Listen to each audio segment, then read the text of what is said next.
섬길 자를 오늘 택하라 라는 제목으로 우리 말씀을 같이 나누도록 하겠습니다. 한 사람의 인생을 제대로 평가하려면 그 사람의 마지막을 보아야 합니다.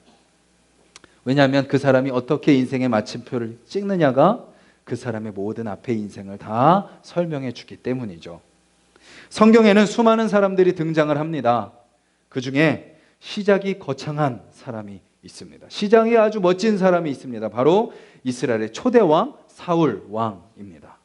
기름 부음을 받고 승리를 하며 승승장구를 하는 것처럼 보이지만 결국 어떤 함정에 빠지죠? 교만이라는 함정에 빠져 마지막 유종의 미를 거두지 못하죠. 또 한 사람이 있습니다. 시작도 잘 됐고 그 과정도 좋았습니다. 참 좋았습니다. 바로 이스라엘의 세 번째 왕 솔로몬이죠. 하나님의 지혜를 받아서 지혜로 다스리고, 그래서 이스라엘뿐만 아니라 그 이방 나라 사람들에게까지도 소문이 난 지혜의 왕 솔로몬, 성전을 짓고 예배를 올려드리며 정말 부강한 이스라엘을 이루었던 솔로몬. 마지막엔 어떻게 되죠? 그 주변에 있는 이방 우상들을 이스라엘에 가지고 옵니다. 여인들과 이방 여인들과 결혼을 함으로써 이스라엘을 결국 우상 숭배하는 나라로 변질시켜 버리게 한 장본인이 바로 솔로몬인 거죠. 그렇다면 마지막까지 신실한 사람이 있습니다. 바로 우리가 주일날마다 또 매일 여러분들이 매일 성경을 통해서 만나고 있는 여호수아입니다. 그의 이름이 여호수아인 이유가 있습니다. 그가 바로 예수 그리스도를 예표하는 사람이기 때문이죠. 여호수아의 이름을 헬라어로, 신약의 헬라어로 바꾸면 바로 예수라는 단어로 우리는 그의 이름을 부를 수 있습니다. 오늘 우리가 읽은 여호수아 24장 말씀은요, 그의 마지막 설교입니다. 유언과 같은 말씀인 거죠. 그는 마지막 설교를 통해서 자신과 이스라엘 백성들 가운데 역사하셨던 하나님의 역사를 다시 한번 정리합니다. 그리고 앞으로 이스라엘 백성들이 나아가야 될 그 삶에도 마찬가지로 역사하실 하나님의 역사를 다시 한번 확인시켜주고 그것을 붙들어라 라고 마지막으로 유언과 같은 설교를 하고 있는 거죠. 이 말씀은 동일하게 우리에게도 해당되는 말씀입니다. 우리의 지나온 삶을 한번 돌아보는 시간이 되었으면 좋겠습니다. 그리고 우리의 또 새로운 삶, 또 이 시간 이후에 발자국 가운데 하나님께서 어떻게 역사하실지 그 주님을 기대하고 그 주님을 신뢰하며 나아가는 저와 여러분들이 되셔서 이 자리에 있는 저와 여러분들이요, 인생의 마침표를 정말 아름답게 찍는 분들이 되시기를 간절히 소망합니다. 오늘 말씀을 듣는 사람들은 누군가요? 출애굽 2세대, 출애굽 3세대입니다. 처음에 애굽에서 노예 생활을 하다가 애굽에 내리신 10가지 재앙을 경험하고 홍해를 건너고 광야 38년 가운데 하나님의 역사심을 경험한 사람들의 자녀들인 거죠. 그리고 그 또 자녀들이 바로 오늘 말씀을 듣는 사람들입니다. 그들은 가나안 땅에 들어가 복을 누렸지만 여전히 그들 앞에 아직도 남아있는 이방 민족들, 즉 세상의 문화와 세상의 종교들 가운데 노출되어 있었습니다. 그런 그들에게 여호수아는 이 말씀을 통해서 세상 문화와 세상 종교에 휩쓸리지 않고 하나님의 역사를 붙들고 살아가야 된다라고 이야기하고 있는 거죠. 그러면서 여호수아의 설교는 시작이 됩니다. 그는 이렇게 설교를 시작합니다. 화면을 한번 보여주시겠어요? 같이 한번 읽겠습니다. 시작. 이스라엘의 하나님 여호와께서 이같이 말씀하시기를. 아니 이거는 성경 보면 많이 나오는 문구잖아요. 그는 이렇게 설교를 시작하면서 뭐라고 이스라엘 백성들에게 이야기하려고 하나요? 내가 지금 하는 말은 하나님이 너희들에게 하는 말이다. 하나님의 권위로 여호수아는 이스라엘 백성들에게 설교하고 있는 것입니다. 자, 여호수아가 어떤 사람이죠? 우리가 1장부터 몇 주 동안 살펴봤죠?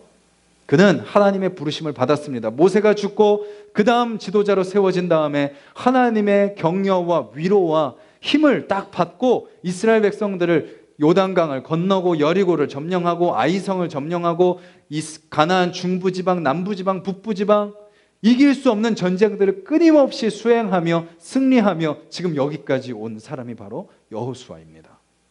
산전수전, 공중전 다 겪은 거죠. 그러면 어떤 마음이 들까요? 하고 싶은 말이 얼마나 많겠습니까?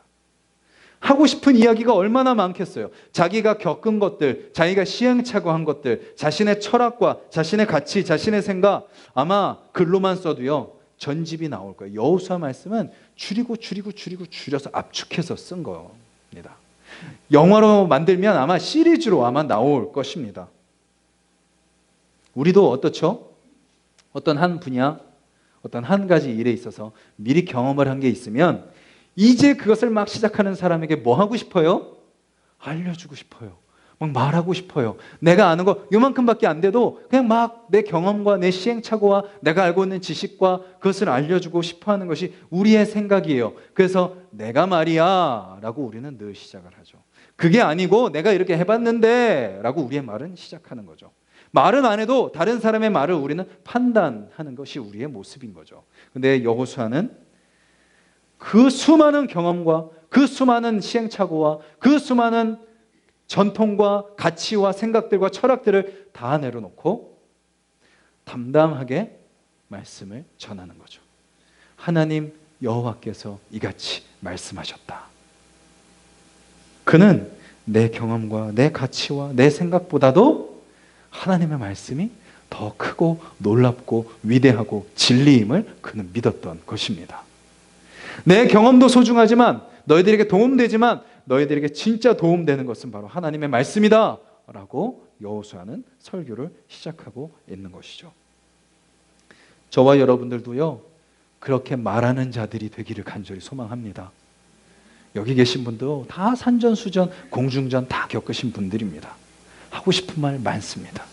그런데 우리가 정말 해야 될 말은 무엇이죠? 하나님의 말씀을 전하는 겁니다.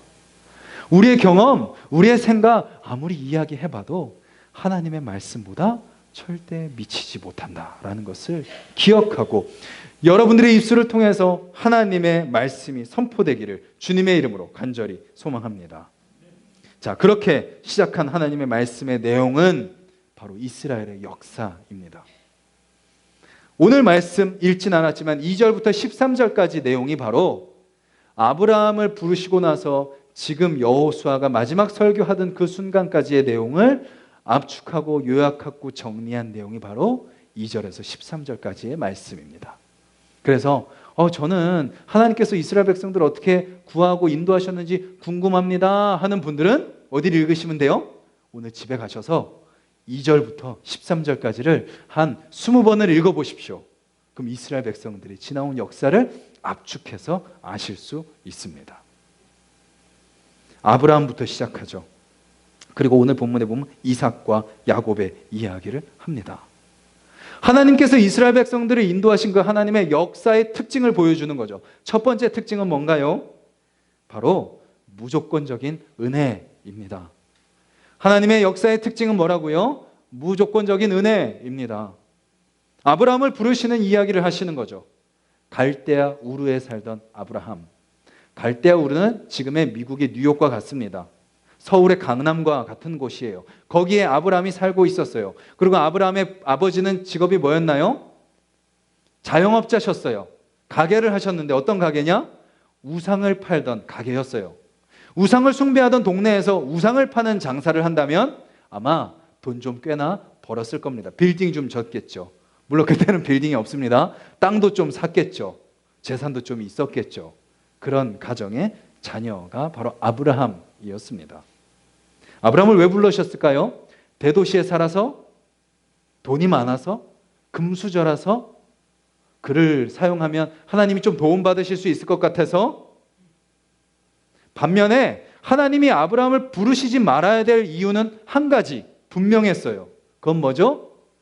우상 숭배하는 가정의 자녀였기 때문이에요. 그 이유 하나만으로도 하나님은 그를 부르시면 안 되는 거였어요. 그런데 하나님은 그를 믿음의 조상으로 부르시는 거죠. 그게 바로 하나님의 무조건적인 입니다. 여러분들이 지금 여기에 예배로 와 있는 이유가 무엇이죠? 내가 신앙이 좋아서, 내가 하나님의 말씀을 막 사모해서, 내가 하나님 예배하는 게 너무 좋아서, 그래서 우리가 이 자리에 나와 있나요? 어느 순간 갑자기 예수님에 대해서 듣게 된 거죠. 어느 순간 갑자기 예수님을 알게 된 거죠. 어느 순간 또 갑자기 예수님을 인격적으로 만나게 되고요. 어느 순간 갑자기 예수님을 닮아야 되겠다는 생각을 갖게 되고요. 어느 순간 갑자기 내 입술을 통해서 예수님을 전하고 있는 나 자신을 발견하게 되는 거죠. 아브라함 이후에 이삭은요, 그 삶 자체가 무조건적인 은혜 자체입니다. 아브라함과 리브가에게서, 그 아브라함과 사라에게서 이삭은 태어날 수 없었던 존재였어요. 이미 두 사람의 육체가 자녀 임신을 허락할 수 없는 상태였는데 하나님은 그에게 이삭을 태어나게 하신 거죠. 그리고 그 아들 야곱, 성경에 나오는 인물 중에 가장 이기적이고 가장 비열한 사람 야곱. 그런데 그로 하여금 하나님을 고백하게 하시고 하나님을 믿게 하시고 하나님의 믿음의 조상으로 삼아 주시는 것을 우리는 성경에서 보게 되는 거죠. 하나님의 역사의 중요한 특징은 뭐라고요? 무조건적인 은혜라는 거죠. 저는 어떨까요? 성도님들이 저에게 가끔 이런 말씀하세요. 목사님은 천상 목사님이세요. 태어날 때부터 목사님으로 준비된 것 같으세요. 이런 감당 못할 이런 과찬의 말씀들을 하시는데요. 저는 절대 아니에요. 자격, 능력, 스펙, 언변, 심지어 외모까지. 웃으시는 분들 이따 잠깐 저와 면담 좀 하겠습니다. 네. 외모까지. 목사가 되지 말아야 될 자격만 가득했던 사람이에요. 제가 봐도요. 그런데 불러주신 거예요. 이유를 모르겠어요. 제가 여러분들보다 나은 것도 없고 잘하는 것도 없어요. 여러분들을 부르셔야 되는데 아마 잘못 부르신 건 아니겠죠. 예. 각자의 자리에서 하나님께서 하나님의 사람으로 불러주시는 거죠. 그것이 바로 무조건적인 은혜인 거죠. 두 번째 특징은 뭔가요? 백성들을 향한 신실하심입니다. 자, 아브라함과 이삭과 야곱, 그 다음의 역사는 뭐예요? 출애굽의 역사입니다. 누구를 세우시죠? 모세와 아론을 부르시고 애굽의 재앙을 내리시고 홍해를 가르시고 이스라엘 백성들을 통과하게 하시고 이스라엘을 쫓아오는 애굽 군대들은 물속에 수장시키십니다. 그리고 광야 생활을 인도하시는 거죠. 자, 그 역사를 통과해서 오늘 여호수아와 이스라엘 백성들은 그 역사를 통과해서 지금 이 자리에 있는 겁니다. 하나님의 약속이 이루어진 거죠. 출애굽기 3장을 한번 펴보시겠어요? 창세기 다음에 있습니다. 제가 가진 성경 84페이지, 구약 84페이지, 출 3장 7절에서 10절.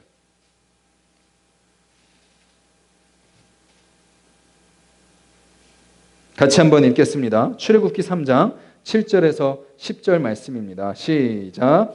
여호와께서 이르시되 내 백성의 고통을 분명히 보고 그들이 그들의 감독자로 말미암아 부르짖음을 듣고 그 근심을 알고 내가 내려가서 그들을 애굽인의 손에 건져내고 그들을 그 땅에서 인도하여 아름답고 광대한 땅 젖과 꿀이 흐르는 땅 곧 가나안 족속, 헷 족속, 아모리 족속, 브리스 족속, 히위 족속, 여부스 족속의 지방에 데려가려 하노라.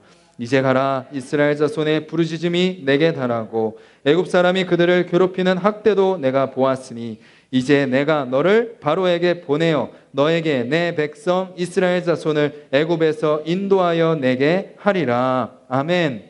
아무리 바로가 못 가게 막아도 그들 앞에 홍해가 펼쳐져 있어도 여러 이방 민족들이 끊임없이 찌르고 공격하고 위협해도 심지어 하나님의 백성들도 금송아지를 만들고 하나님을 신뢰하지 못하고 믿지 못하고 약속의 땅을 들어가지 않으려고 할지라도 하나님은 신실하셔서 그 백성을 결국 약속의 땅으로 인도해 주셨다라는 것이죠.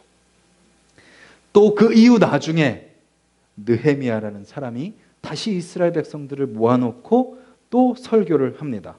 우리 한번 뒤로 느헤미야로 한번 가보시겠습니다. 9장입니다. 제가 가진 성경 740페이지입니다. 구약 740페이지. 느헤미야 9장.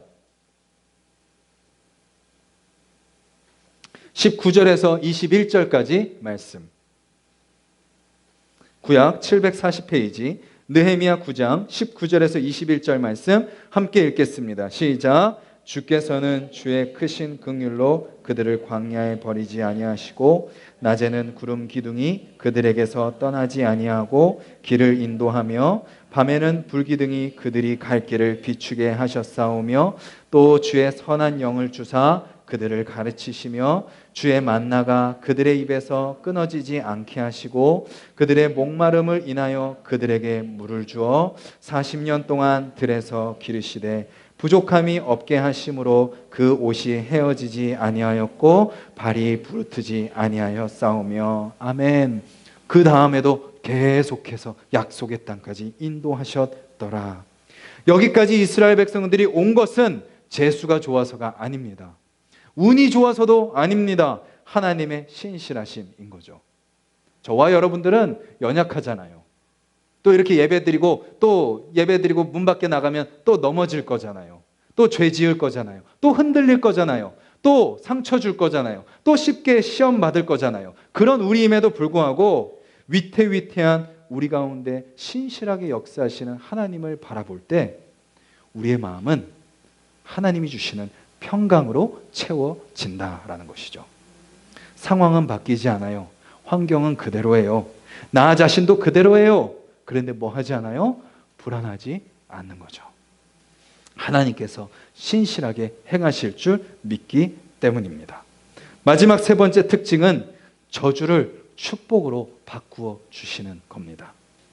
자, 이스라엘 백성들이요, 가나안 땅에 막 들어오고 승승장구해요. 그러자 모압 왕이요, 발람이라는 선지자를 고용해서 이스라엘을 저주하게 해달라고 합니다. 3번이나 저주를 사주해요. 그런데 하나님께서 그 발람의 입술을 저주해서 축복으로 바꾸어 버리십니다. 저주하러 온 사람을 통해서 이스라엘을 축복하게 하시는 거죠. 3번의 저주와 축복이 있는데 그 중에 한 가지, 마지막 3번째 축복의 말씀 한번 보겠습니다. 앞에 민수기로 가셔서 24장, 제가 가진 성경 구약 237페이지 민수기 24장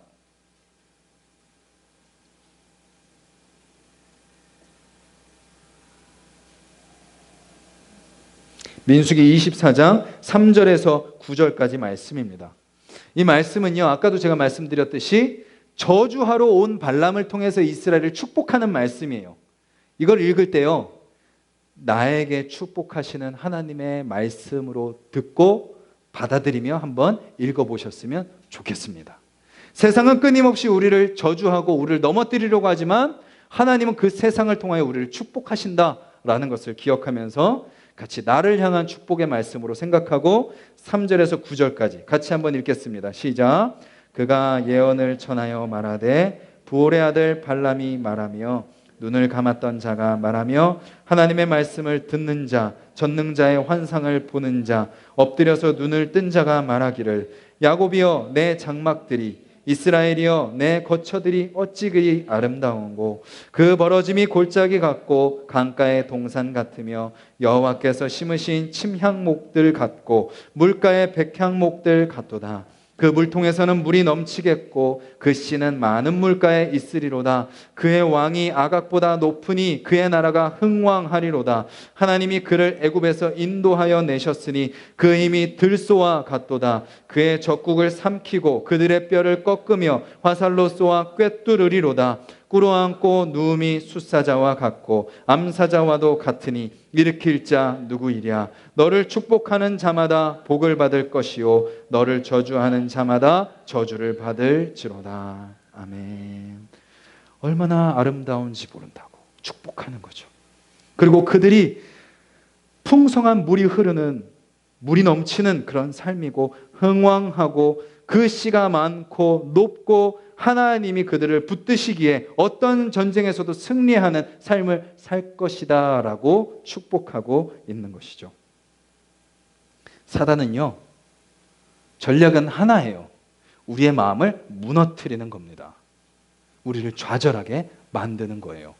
두렵게 만들고 불안하게 만드는 것이 사단의 유일한 전략이에요. 그래서 우리를 어디에 빠지게 만들죠? 저주에 빠지게 만듭니다. 하나님의 복을 누리던 아담과 하와에게 거짓말을 해서 아담과 하와를 저주에 빠뜨리죠. 그 저주로 말미암아 가인과 아벨이 서로 죽고 죽이는 관계가 돼버리죠. 결국 그렇게 했던 가인 자신도 하나님의 심판에 빠지게 되는 거죠. 그 모습이 지금 어디도 있죠? 우리가 살아가는 이 세상 속에도 동일하게 있습니다. 사단은 끊임없이 우리를 저주해요. 우리를 저주합니다. 그래서 하나님의 복을 바라보지 못하고 하나님의 복으로부터 오히려 끊어지게 만듭니다.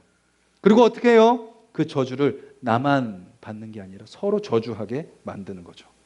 서로 찌릅니다. 서로 저주합니다.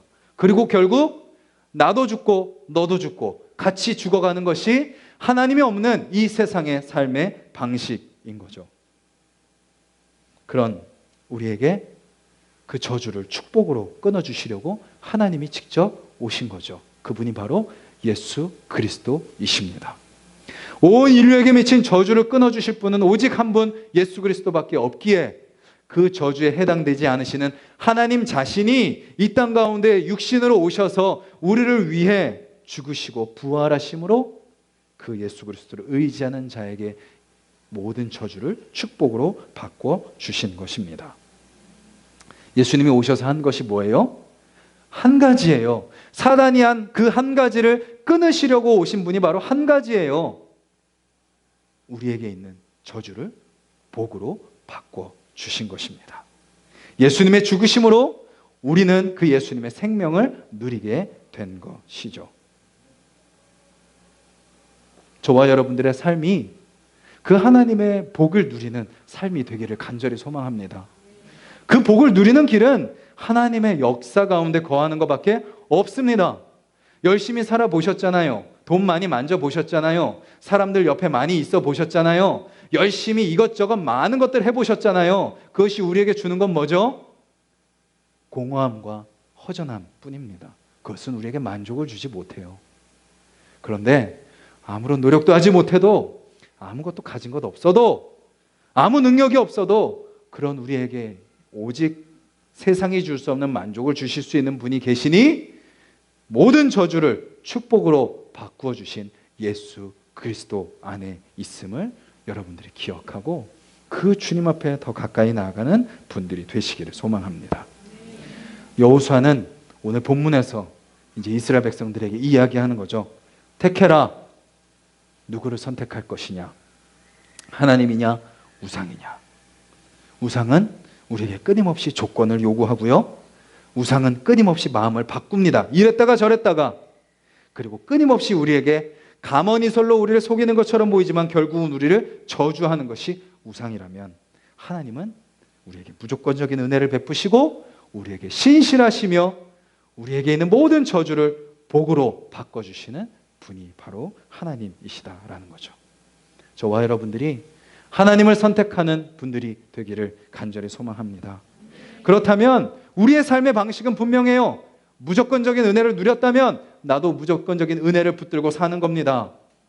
무조건적인 은혜 안에 있어야 내가 삶을 기억한다면 우리도 무조건적인 은혜를 베푸는 거죠. 우리 주변을 바라보며 나의 잣대로 평가할 필요 없습니다.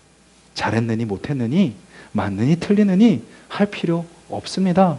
하나님이 나를 품어주셨듯이 상대방도 품어주셨다면 우리는 그 안에서 같이 그 은혜를 누리며 서로의 연약함을 내가 채우고 서로를 위해서 더욱더 기도하며 나아가는 거죠. 그리고 우리는 연약하지만 신실하신 하나님 붙들고 우리도 그 주님 앞에 서는 거죠.